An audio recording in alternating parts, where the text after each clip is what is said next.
So what brings you to California, Axel? Vacation? I'm looking for a killer. In Beverly Hills? No, Wonderworld. Wonderworld? You mean Rufus Rabbit has gone berserko? Welcome back to Should You Watch This with the Popcorn Priest, a weekly podcast where movie enthusiasts, ex-movie theater projectionists, new and old friends take the time to talk about a movie that we just watched and answer that very question, should or shouldn't you watch this? I want to extend a Wonderworld welcome to our reoccurring guest, Detective Sacklunch, to the show. You take me from rehab last week into the children's theme park. Thank you. Hey, but I promoted you, so. Yeah, I'm doing good things. In for the ride of his life is the tagline for this one. Beverly Hills Cop 3 Part 2 is next.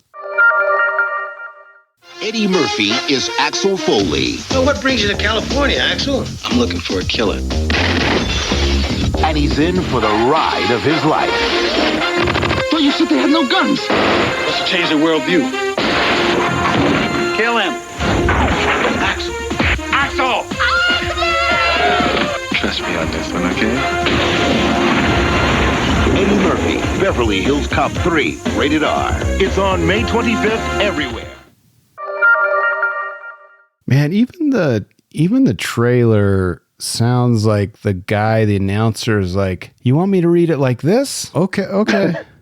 Like, he sounds like someone's like puppeting him. I could just see him in the booth and he's getting done and they're like, hey, would you maybe try it like this? And under his breath, he's just muttering like, yeah, like it'll make a fucking difference. Yeah, he's like, all right, Axel's back. It's like so weird. The whole thing. Well, we'll get into it. All right. Let's go to trivia. And I apologize. Sorry, not sorry, but I only have one trivia because I gave the rest of them last week. That's why our last episode was so long. So I only have one, but it's a good one. So here you go. Let me tell you something, pendejo. When they were on the ride, I was like, it gave me some weird, like, what? This has got to be a real ride. The alien attack. Universal Studios. Yeah. The alien attack ride that Janice demonstrates to Axel when he first comes to Wonderworld is actually the earthquake section of the studio tour at Universal Studios Hollywood. Oh, yeah. I remember it. Yeah. The alien robots look a bit like the Cylons from the Universal TV series Battlestar Galactica and the associated park attraction, but are not the same costumes, but they look almost identical. Anyway, that's the only trivia I have, and I'm sorry, but I gave the rest last week because I felt like it was irrelevant. No, I think that it was good, and I think that if you had much more trivia, it would make this movie sound interesting, and then we would be doing listeners a disservice. Yeah, which is why we saved the best and most beefy part of the show, Popcorn Beefs. Where's the beef? Hey, where's the beef? All right, this is chock full. Our freezer is full of beef. So, Yep. I'm just going to jump in. Remember, you initially said that you would have liked a Scotland Yard story? Yeah. Well, listen to this one, and this might make you even more angry than you already are. Initially, the plot for this film would have concerned Foley, Rosewood, and Taggart going to London to rescue Captain Bogomil, who was being held hostage by terrorists during an international police convention. However, numerous problems such as scripting issues and the budget caused pre-production to drag out to the point that John Ashton and Ronnie Cox had to drop out due to obligations to other pending film projects. So there's... You mean to tell me that we had a shot at a Beverly Hills Cop 3 done by the Cox? Ronnie Cox would have been in it. John Ashton, which we missed. I love the dynamic between Taggart and Rosewood. We didn't get that. Yep. And I love the idea of Bogomil being held hostage. That sounds awesome. Yeah, there's a lot you could do with it too, because he's such an old school. Like I picture him as a general in Nam or something. So yeah, almost I like think there could have been a lot to do with it. Yeah, it's almost like Rambo 3, where Rambo's got to rescue the colonel. He's in an Afghan prison. You know, like it puts Eddie Murphy's character Axel. It gets him overseas. Like, oh, I'm not going over there. Oh, Bogomil's over there. All right, let's go. Let's go right now. This stings a little bit. I'm not going to lie to you. I told you. This stings a little bit to hear this news. I told you. I'm upset. All these are it's just going to escalate further and further. You might have to take some medication by the time we're done. But John Landis, he hired the Sherman Brothers to write the Wonderworld song, which appears throughout the film's second half. The song is a comedic take on their own signature song, It's a Small World. Listen to me. It's a Small World sucks balls. This movie sucks balls. Yep. Sherman Brothers, I'm sorry, we don't need you in the film. And by the way, Nope. is it weird that the first shootout scene where they're at the chop shop, there's no music, there's no score? It's like, it felt so weird. Did you not pick up on that? I did not pick up on that, and I actually might go back and watch that. But the whole thing was weird. I mean, we keep saying weird, but dude, like when the captain goes down, not only did they make it painfully obvious, but then they just made it awkward. It was like two people having a dialogue as if they've never acted before in their entire lives. Now, granted, the captain's not, wasn't always an actor. He was an actual cop, but straight out of the gate, I knew I was fucked. See, I wasn't. I liked that the captain was back.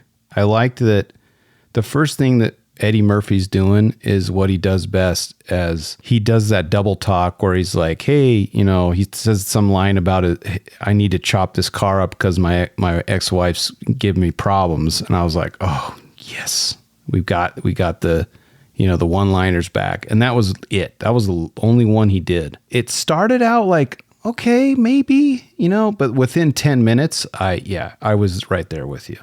That's tough. Yeah. And here's another weird thing.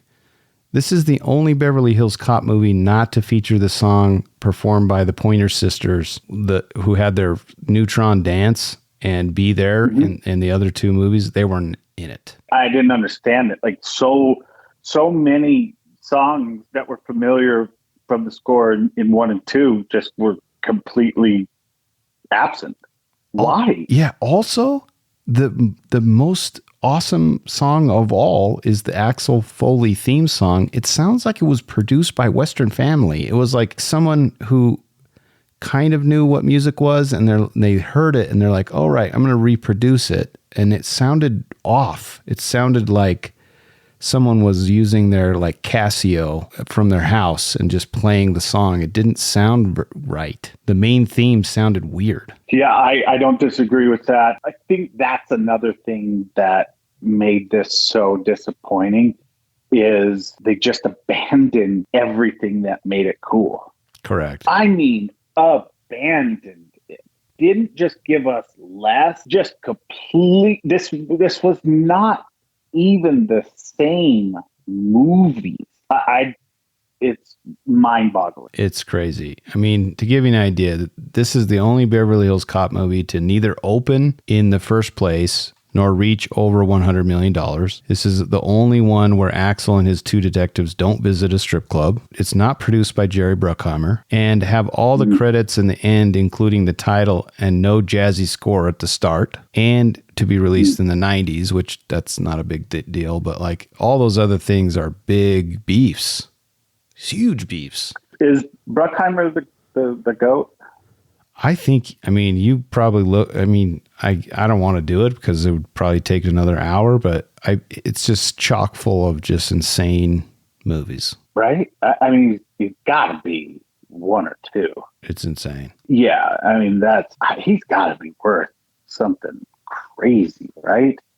Unbelievable. Yeah. I mean, I could. He also did Top Gun Maverick, right? Top Gun Maverick producer. Correct. What are your beefs? I kind of took over the beef section for a bit there. No, that's okay. This is a beef buffet. I mean, where do I even begin with this thing? So the guns were just silly. Silly. I didn't understand any of it. Where he goes and gets that gun from Serge, and then that whole scene was ridiculous. Like, Yes. it fell as flat as the net fell. I mean, it was just so fucking stupid, angering. Like, come on, this was low hanging fruit. Just do what you did before. So that's probably my biggest beef is like, how can you mess this up? Well, How can you mess this up? You brought up something really interesting in the last Beverly Hills Cop 2, where you mentioned Lethal Weapon and how each time, they brought in Chris Rock, they brought in Joe Pesci. They took what was successful and added to it with, funny, cool characters, and it made it better each time. Yeah, I mean, Glover was known for saying, I'm too old for this shit in every single one. Yeah, you got to have him say it. What are we doing? So that was very frustrating. You have a smoking hot girl in this one, but even that felt forced. I didn't feel like there was any connection. And then they have to make a sexual innuendo once again in a children's amusement park. But what are we doing? Could they miss any more? What are we doing here? And again, that with the budget that they had, this is not that hard.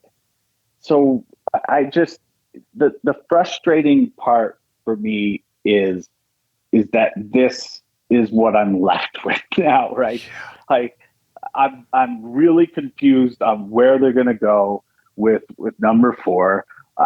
Obviously, the hope is for redemption, and this is something that could likely destroy careers. So the fact that Eddie Murphy came out of this, especially being, because I think Vampire in Brooklyn, what I saw on the list was after this, which that also bombed. Yeah. So the fact that he had all these misses, and then this, because this is a lot worse than a miss, my friend. Like, this is a Death Star, man. This is awful. But he came out of it, so it's a testament to him, because he's had so many great movies since. Yeah, you know what's interesting? You could take the 8 F words out, take some of the blood, the squibs, so it's not so bloody. This could be PG-13 easily. This could be like a kid's, like a fun, like, it's like weird, dude. I gotta ask you about one scene where he meets Uncle, what's his name? Oh, Uncle Dave. Is it Uncle Dave? It's Uncle Dave, I think, right? Isn't it Uncle Dave? I think so. And then all of a sudden, the villain walks out of nowhere and just shoots him. Like, what? But why did he shoot him? Because the paper was written on the money felt. But like, it's circumstantial at best when you're trying to piece the pieces together, right? Yeah. And then once again, his Uncle Dave's buddy goes missing. Okay, shouldn't we find him? Doesn't anybody want to find this dude? But just stick with me on this for a second. So and this is spoiler, so everybody knows now. Yeah. We're in spoiler. Yeah, who cares? Yeah, doesn't matter. The guy writes something on that paper, but how does that link that paper to the villain? I don't know, dude. What does that matter? And the fact that they're sitting there, like, looking at it like, yeah, this is important. Why? Correct. It's insane, dude. So there you go. This pod is going to be awesome for the listeners, but man, watching this movie was hell. Yeah. Oh, dude, also, like, you got the main bad guy who isn't really that bad. The guy who kills Inspector Todd, or not Inspector Todd, but the director, his boss, Foley's boss. Yeah. He kills him. What is he doing in Detroit? Trying to get, that's the only place he can get the counterfeit paper to do. and then it's just so weird. And he's in a chop shop. What are all these? And then the dance, the fat guy's dancing. Oh my gosh. What are we watching? Was that not confusing? They did a choreographed dance. It was the weird. That is the exact moment where I was like, I'm out. This is the weirdest thing I've ever seen. There was no flow to this. There was no connection to any of it. I think it was during the first episode of BHC1. Yeah. We talked about whether or not directors, producers, marketers, when they all sat in that little 50-seat theater and watched this run for the first time, right, on Beverly Hills Cop 1, we said they knew they had an absolute banger. Mm-hmm. Yes. What were they thinking after this one, bro? Yeah. I think they're like, how do we market this so we can fake people in, trick people into getting into the theater? Because we've already blown $15 million on Eddie's salary. This has gone beyond another $15 million beyond the normal budget that we approved. Yep. How are we going to recoup our money? They were straight effed, bro. I bet they were so sick of this. Oh man. Yeah, I bet one executive jumped out of the building, like just jumped out of the window. I mean, I wouldn't blame that person at all. So yeah, this one was a beef-worthy movie to say the least. Yeah, rotten beefs were born because of Beverly Hills Cop 3. Absolutely. Let's get into puzzles, dude. All right. A sphincter says what?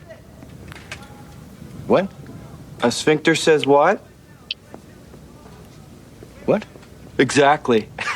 I have two puzzles. This one's going to make you probably not mad, but more sad. The scene, and I kind of alluded to this last week and this week, but the scene where Serge speaks to Axel was filmed without Eddie Murphy being there for the most part. Bronson revealed in an interview years later that Murphy was severely depressed, which I alluded to already, about his faltering career at the time and suffering from such low energy levels that director Landis dismissed him.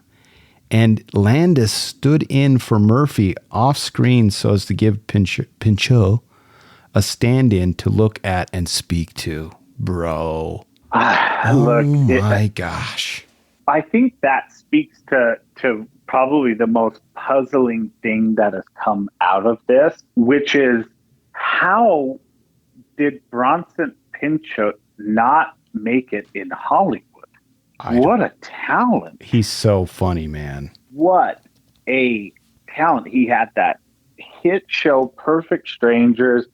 This was a great character. During the filming of Boomerang, and I don't know why I remember this, they had actually had to shut down filming because of, they called it heat exhaustion at the time for Eddie Murphy. Oh, yeah. So that all kind of lines up. So, well, dude, it's like you know, we're in the fourth quarter, you know, we're down by 2. It's the Bulls. Give the ball to Jordan. No, you know what? Let's give it to Horace Grant.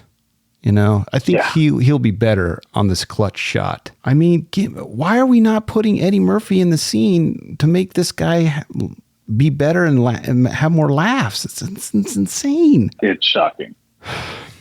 Here's another interview from Eddie Murphy in 94. He said that the film is different from the trilogy's first installment because Axel is more mature and no longer a wisecracking rookie cop. He wanted to be taken seriously as a straight action star like Wesley Snipes and Denzel Washington. And the puzzle to me is like, really, Murphy? I like you so much, but you are the GOAT when it comes to comedy. We want you to do that. It just doesn't sound right to me. It doesn't add up. Something isn't right there. So yeah, must have been a tough time for him. For tough sure. time. Do you want to get into Redemption? This is going to be a hard one, and then we'll give our rating. I guess. Okay. That's a tough one. All right, here we go. Popcorn Redemption. I have exorcised the demons. So I had to how when you clean your house, sometimes you vacuum, pick up your stuff. You're not doing really deep cleaning, but then there's the time where you're like, all right, I'm getting in the back of the toilet. I'm getting on the sides of the area and behind. Maybe pull the Bissell out. Yeah, pull the fridge maybe out a little so I can get some of those. That's where I am at right now. I'm like digging for redemption. Okay. When Axel and Billy go to the law enforcement convention to see Ellis DeWald, they run into Surge, which again, we know, you and I, this is the best part of the movie. For sure. When Axel and Surge talk about colonics, and you go pull up that scene, just pull up, you can type that into YouTube, and you can see Judge Reinhold holding his head down, trying extremely hard not to laugh when he's talking about the colonics. And I watched that like 4 times, and they had to cut from there to a scene where Judge Reinhold lifts his head up because he was just losing it. Real, I will for sure go back and look at that. Is there any outtakes online? I didn't look them up. I doubt there is anyone thinking that there's anything funny about this movie. Anything redeeming? Yeah. Anything redeeming? I mean, and that really brings me to my final redemption. It's Surge. He was the redemption for me. I thought the last scene was funny as well, but man, this, like when they're, the scene they're coming in and everyone's shot, and Judge Reinhold arguably is funnier than the other 2 guys, and because he's walking all weird and then he falls over, like that was he's really pretty banged up too. Yeah, yeah, and he's like, I'm fine. Like that was pretty great, but like Surge did it for me, and that's it. That's all I can say. Those are the 2 moments, and I won't belabor this anymore. I'll just agree. Correct. Rating, unless you have any redemptions. Those are the only 2. No, that's it. Okay. There's no more. No more. 0. Yeah, there's no more. All right, you give your rating first, and then I'll give mine. Stepped on dot. A dot, yeah, like a piece of gum underneath the seat. The candy dots that are always at theaters, like one dropped and somebody stepped on it, and then somebody picked it up and offered it to you. That's what this is. You know what? I'm going to paint a picture. Obviously, my rating is a flaming bucket of popcorn. Okay, the worst rating you could give, but I'm going to give you a real world scenario. When I used to work at a theater, and I used to go in after, I was a projectionist, but I also was like supervisor and helped clean theaters and do all the things in the theater. One time I was going down the aisles and I grabbed a water bottle and it was warm. And that is what this movie is. It's a warm bottle of water. And what was inside that bottle of water was yellow. Was yellow. Nope. Nope. The listeners know what it is. I had to take my hand immediately off it, and I ordered some other 16-year-old to pick it up because I didn't want to touch it. And that's what this movie is. That is about the perfect picture of this movie. Thank you for that. You're like, you grab it. You're like, oh, I can grab this. Whoa, no, I'm out. Oh no, why? Yeah, I'll give that warm bottle of piss to one of our reviews from last week that thought this was a great movie. You can have the bottle of water. Okay. Yeah, I will say that at least there are much less racist reviews for BHC3. True. No blatant racism. Oh my gosh. The time when that guy said Nigerians, give me a break. What? People are so dysfunctional, man. Oh, man. Yeah. Well, Anyways. we did it. We made it through. We're ready. We're ready for, I mean, to be honest, this next movie, I think after watching this, anything is going to be you can only amazing. go up. Yeah, anything's going to be great. We're going to be like, this is the best movie. Well, we're going to do it. It's going to come out as soon as we can get it out to you. But we are going to watch Axel F and give you, it might not be the same format because I can't do a lot of research about a movie that hasn't come out. I don't normally do that. So it might be a one-parter. It might be a two-parter. It might be, I'll try to keep my format together, but it might just be a little different for you guys. So just be aware. Boy, I'll just throw my opinion out there on this pod.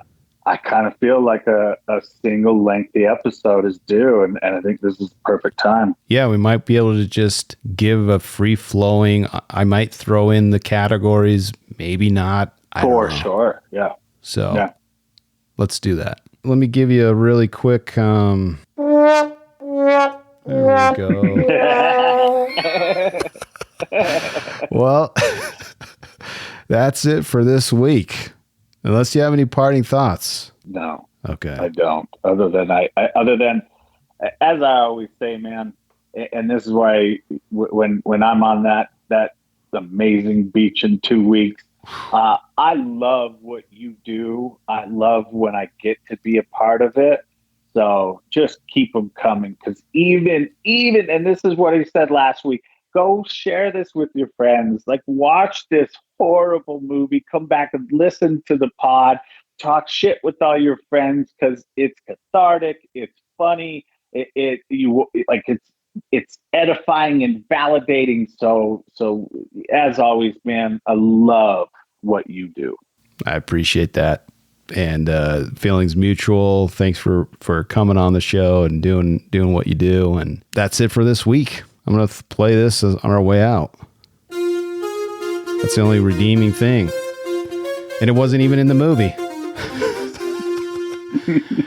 I'm with you always. Look for me in the cloud at Popcorn Priest. I love movies and would love it if you'd share the love. Share this with the movie lover in your life. Another way to support the show is by donating to the show and visiting patreon.com/Popcorn Priest and see what extra perks you can enjoy. If you made it this far, go give us a 5-star review. I command thee. As always, thanks for listening, and thanks to my recurring guest and one of the few people I would want as my cop partner, Detective Sack Lunch. Appreciate it. Yeah, buddy. Can't wait for the finale, man. Yeah, and remember, when you watch movies, you can pop off, pop in, or pop out, but always bring the popcorn.